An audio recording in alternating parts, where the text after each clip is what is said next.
हम प्रभु के पावन चरित्रों का श्रवण करें और उनमें जो लीलाओं में उपदेश है उन्हें अपने आचरण में उतारें।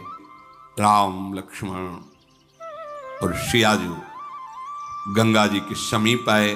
चतुर केवट नाव 10-20 कदम गंगा जी के बीच में। प्रभु ने कहा ऐसा क्या है भाई, या तो उस पार ना होती या इस पार ना होती, बीच में लगा, नाव लाओ ना किनारे। नहीं प्रभु मैं नहीं आऊंगा। भाई क्यों? प्रभु हमने आपका रहस्य जान लिया है। तो तूने क्या रहस्य जान लिया मेरा? प्रभु तुम्हारे सांवले चरणों में बड़ा जादू है। ऋषि मुनियों से सुना है, अपने निषाद राज से भी सुना है, और नगर के लोग भी कह रहे थे। तो आपके चरणों में, चरण रज में बड़ा जादू है। नहीं क्या जादू है? सुना है गौतम ऋषि की पत्नी जो शिला रूप में थी, आपका चरण स्पर्श हुआ, सुंदर नारी बन गई। प्रभु शिला नारी बन गई तो काठ को नारी बनने में कितना देर लगेगा? वो वैसे ही लड़का बच्चा से घर में, हम उसके पालन पोषण में परेशान है, और अगर नाव जिससे पालन पोषण करते वो भी नारी बन गई तो समस्या और बढ़ जाएगी। ना ना, हम तो नाव नजदीक लाने वाले नहीं, तरनी मुनि घरनी हो जाई, बाट परे मोरी नाव उड़ाई, ये ही प्रतिपालो सब परिवारू, नहीं जानो कछु और कबारू। मेरे और कोई धंधा नहीं, कोई व्यापार नहीं, ये गंगा पार करता रहता हूं, जो कुछ मिल जाता है परिवार चलाता हूं। ये नाव भी स्त्री बन गई तो खर्चा डबल बढ़ जाएगा, व्यापार बंद हो जाएगा, ये नहीं हो सकता। प्रभु ने कहा कि तो तुम कैसे राजी होगे? पार तो तुम्हें करना ही होगा, क्योंकि दूसरी नाव यहां दिखाई नहीं दे रही। एक बात है प्रभु, अगर आप पारे वास्तविक जाना चाहते हो, देख लो, जो भव समुद्र से पार करने वाले हैं उनसे केवट, अगर पार ही जाना चाहते हो तो एक बार हमें चरणों को धोने का अवसर दीजिए। मैं धो के देख लूंगा कि कहीं इसमें वो जादू काम तो नहीं कर रहा। मैं जल्लाऊं कठौते में, चरण धोऊंगा। अगर कठौता स्त्री बन गया तो कोई घाटा नहीं होगा, क्योंकि नाव हमारी सुरक्षित रहेगी, आने जाने से वो मिलता रहेगा और परिवार चलता है। अगर कठौता स्त्री नहीं बना और हमने चरण धो लिया, फिर नाव में बैठा लेंगे कि वो केवल शिला ही नारी बन सकती, एक काठ जो है नारी नहीं। भगवान बहुत मुस्कुराए रहे कि यार बड़ा विनोदी है ये केवल। जो प्रभु पार अवश्य गा चाहो, मोहि पद पदुम पखारन का। लक्ष्मण जी ने रोष दृष्टि, संभाल के बात कर, मानो नेत्रों ही नेत्रों में डांट रहे हो, संभाल के बात कर। इशारा की लक्ष्मण जी तरफ, अब डरने वाले नहीं है हम, ठीक है मार दो चलेगा। मैं कसम खा के कहता हूं महाराज, जब तक चरण नहीं धुलवाओगे पार नहीं करूंगा। और ये लखनलाल जी, मारना चाहते हो ना, मारो मारो, मेरा सौभाग्य है। इसमें क्या सौभाग्य है? जब मारेंगे तुम्हें तो सौभाग्य क्या होगा पता है तुम्हें? कहां मर रहा हूं? गंगा जी में, सीधे गंगा जी में। मार कौन रहा है? राम जी का भाई लखन। अपराध क्या है? केवल चरण पखारना चाहता है। साक्षी कौन है? स्वयं राम जी। मारो मारो, हमें कोई परवाह नहीं। केवट की बात सुनकर लक्ष्मण जी भी शांत हो गए कि बड़ा विवेकवान है, मुझे कोई इसमें मेरा तो अहोभाग्य आज होगा ही होगा, या तो मारो तो अहोभाग्य, नहीं तो चरण पखारेंगे अहोभाग्य। अब मुझे कोई मेरे भाग्य से विचलित नहीं कर सकता है। प्रभु ने कहा भाई तुम्हारी नाव ना स्त्री बने और मुझे पार जाना ही है, तुम उपाय कर लो। कृपा समुद्र भगवान श्री राम मुस्कुरा कर बोले भैया तू वही उपाय कर जिससे तेरी नाव बच जाए। तुझे चरण ही पखारना है, जल्दी कर, चरण धो और मुझे पार उतार दे। देखो प्रभु का कृपा प्रसाद प्राप्त करके तुरंत भवसागर से पार हो जाते हैं जन। आज प्रभु निहोरा कर रहे केवट से, मुझे पार कर। जासु नाम सुमिरत एक बारा, उतरहि नर भव सिंधु अपारा। सोई कृपालु केवट ही निहोरा, जेहि जगु कीयति हूँ पगहु तिथोरा।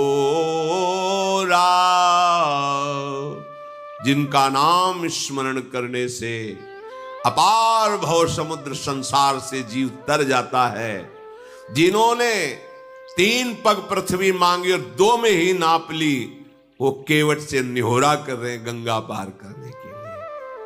परम कृपालु प्रभु जी के वचन सुनकर गंगा जी भी अंदर ही अंदर बड़ी आनंदित हो रही कि मैं जिनकी चरण धोवन हूं, प्रभु निहोरा कर रहे मेरे से पार जाने के लिए। ओहो, साक्षात महा सामर्थ्यशाली होते हुए केवट से प्रार्थना कर रहे हैं।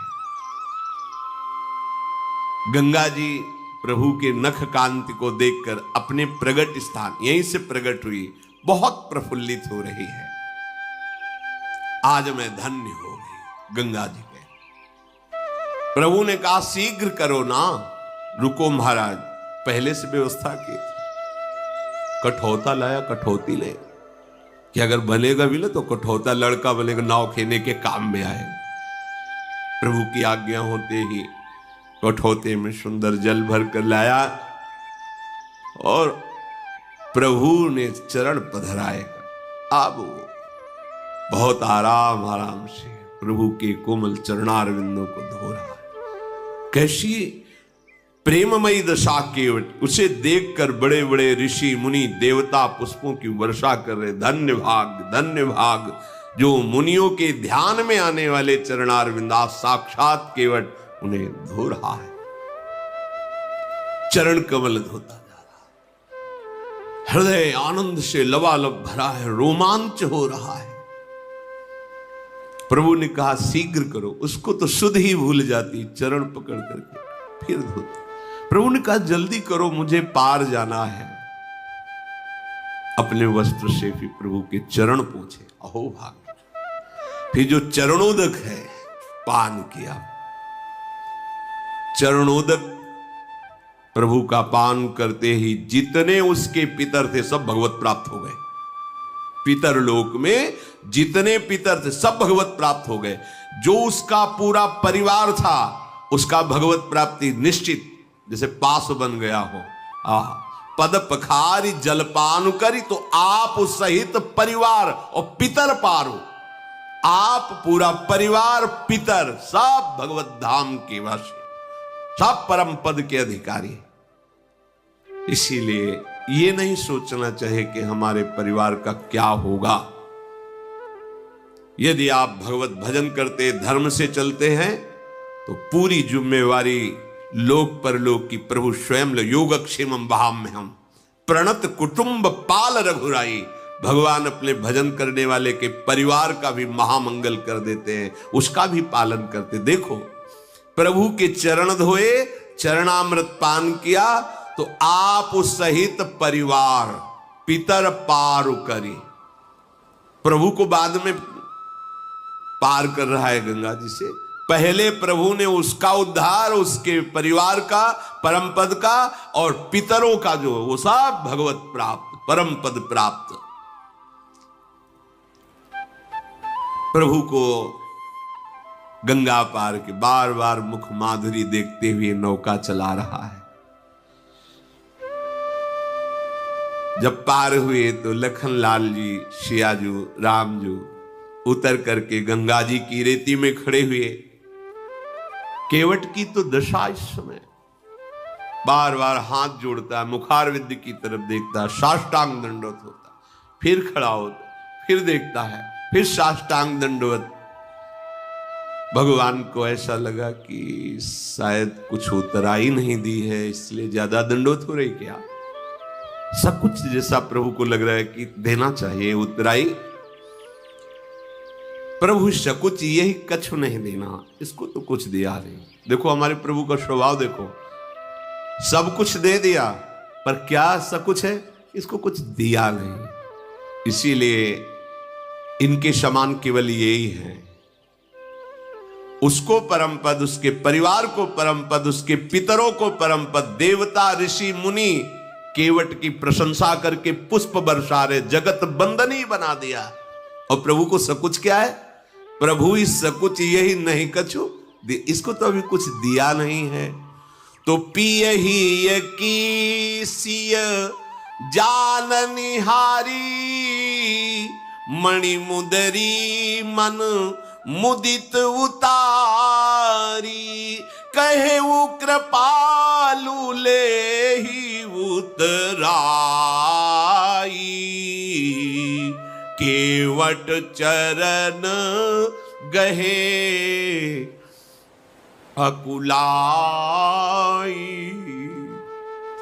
नाथ आजू मैं काह न पावा, मिटे दोष दुख दारिद दावा, बहुत काल में किन्ह मंजूरी, आजू दीन विधि बनी भली पूरी, अब कछु नाथ न चाहिए मोरे, दीन दयाल अनुग्रह तोरे। प्रभु के हृदय की बात जानने वाली सियाजू ने अपनी अंगूठी उतारी जो मणि जटित थी, कहा प्रभु दे दीजिए। प्रभु से अंगूठी के लेकर कहा ये उतराई ले लो, विकल हो के चरणों में, प्रभु अब कुछ नहीं चाहिए, आपने जो दिया है, बहुत जन्म जन्म से मेहनत करता रहा, जन्म जन्म न जाने किस योनि में गया, क्या क्या कर्म किए, नाथ आज हमें पूरी मंजूरी मिल गई। क्या पूरी मंजूरी क्या है? आपके चरणारविंद का स्पर्श, आपके चरणों की सेवा और आपके चरणों का प्रेम। अब नाथ मुझे कुछ, अब मैं तृप्त हो गया हूं, अब कृतकृत्य हो गया हूं, अब कोई चाह नहीं रह गई है। नाथ आपको पा लिया तो आज सब कुछ पा लिया, अब कुछ पाना बाकी नहीं रहा। मेरे दोष, मेरे दुख, मेरी दरिद्रता सब नष्ट हो गई। आपके चरणों का स्पर्श करते ही मेरे हृदय में जो परमानंद, अब इससे बढ़कर कोई भेंट नहीं है। दीनदयाल आप कृपा कीजिए, अब मुझे कुछ देकर, ऐसी बात नहीं, अब मुझे कुछ नहीं चाहिए। प्रभु बार बार करे कि ले लो ना, नहीं ठीक है, वो सब ठीक है, आप ले लो। जब केवट ने देखा बार बार प्रभु आज्ञा कर रहे, तो हाथ जोड़ के कहा प्रभु अभी नहीं, जब आप लौट के आओगे ना वनवास पूरा करके, फिर आप जो दोगे मैं प्रसाद समझकर स्वीकार कर लूंगा। फिरती बार मोहि जो देवा, सो प्रसाद में सिर धरि लेवा। अभी तो नहीं प्रभु, अभी तो जो दिया है तृप्त कर दिया। हे नाथ बहुत कीन प्रभु लखन सिंह, नहीं कछु केवट ले, विदा कीन करुणा यतन। ध्यान दीजिए, बहुत प्रयास कर रहे हैं प्रभु लक्ष्मण जी, सिया जी, लेकिन केवट कुछ नहीं ले रहा। भगवान फिर दे रहे हैं, क्या ये मिलना बड़ा कठिन है। बहुत कीन प्रभु लखन सिय, नहीं कछु केवट ले, तो विदा कीन करुणा यतन, भगति विमल बर दे। जाओ, तुम्हारे हृदय में प्रेम लक्षणा, अखंड भक्ति, अविरल भक्ति, ये दुर्लभ है। इससे बढ़कर कोई लाभ नहीं है। करुणा के धाम प्रभु अपने श्री चरणों का प्रेम प्रदान के नहीं कछु केवट ले, तो फिर क्या दे? प्रेम पाई रस भक्ति गूढ़ जुग जुग जग दुर्लभ भव इंद्रादि विधिम आगम अरु निगम पुराण अगोचर, वो महाप्रेम। फिर रघुनाथ जी ने महादेव जी को शरणवा करके गंगा जी से नमन करके आज्ञा ली। सीता जी ने भी गंगा जी को प्रणाम किया और कहा, आपके आशीर्वाद से 14 वर्ष पूरे होकर जब वापस होंगी तो आपको पुनः प्रणाम करेंगी, आपकी आराधना करेंगी। पति देवर संग कुशल बहोरी, आय करो जेहि पूजा तोरी, आप ऐसी कृपा कीजिए। तो गंगा जी की धारा से वाणी प्रकट हुई। जब सियाजू ने गंगा जी से ऐसी प्रार्थना की तो गंगा की धारा से गंगा जी बोली, वाणी प्रकट हुई, हे श्री राम की प्रिया जानकी, तुम्हारा प्रभाव कौन है जो जानता ना हो। आपके एक इशारे को बड़े बड़े लोकपाल ताकते रहते हैं। समस्त सिद्धियां हाथ जोड़े आपकी सेवा के लिए खड़ी रहती है। फिर आपने मेरी विनय की, ये तो आप मुझ पर कृपा कर रही हैं, मुझे बड़ाई दे रही हैं। पर हे देवी, मैं आज अपनी वाणी को सफल करने के लिए आपको आशीर्वाद देती हूं। प्राणनाथ भगवान श्री राम, देवर श्री लखनलाल और आप सकुशल अयोध्यापुरी लौटेंगी। तुम्हारी संपूर्ण मनोकामनाएं पूर्ण होंगी और तुम्हारा सुंदर यश जगत भर में छा जाएगा। मंगल के मूल गंगा जी के वचन सुनकर के गंगा जी को अनुकूल देखकर सीता जी बहुत आनंदित हुई। प्रभु श्री रघुनाथ जी ने निषाद राज गुह से कहा, भैया आपकी सेवा बहुत हुई, पिताजी ने हमें जो वनवास का आदेश किया है, आप साथ मत चलिए, आप वापस जाइए। निषाद राज गुह का तो मुख सूख गया, हृदय में भारी जलन हुई, चरणों में गिर पड़ा और कहा, प्रभु मेरी विनय सुनिए, कुछ दिन आपके साथ रह लूं। आपको पता नहीं है कौन मार्ग कहां कैसे, मुझे पता है। मैं आपको मार्ग दिखाऊंगा, जहां आप रुकेंगे सुंदर पर्णकुटी की रचना करूंगा और प्रभु कंदमूल फलों की मुझे पहचान है, मैं लाके आपकी सेवा में। प्रभु मैं अभी तो नहीं जा सकता, अगर अभी आप कहेंगे तो जीवित रहना असंभव है। प्रभु ने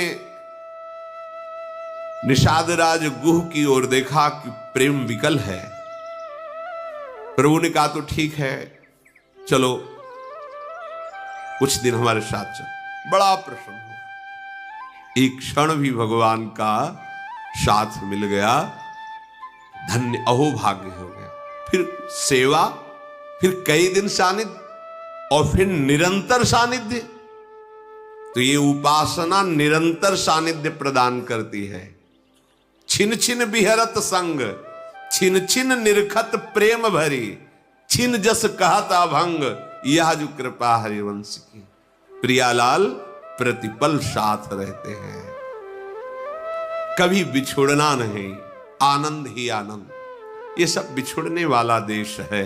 शरीर बिछुड़ेगा, प्रिय मित्र बिछुड़ेगा, सब सगे संबंधी बिछुड़े, आप अकेले होगे। अगर उपासना परिपक्व कर लो तो प्रियालाल के समीप अनंत काल तक के लिए, जहां प्रलय की पवन का भी प्रवेश नहीं, दिव्य चिदानंद वृंदावन।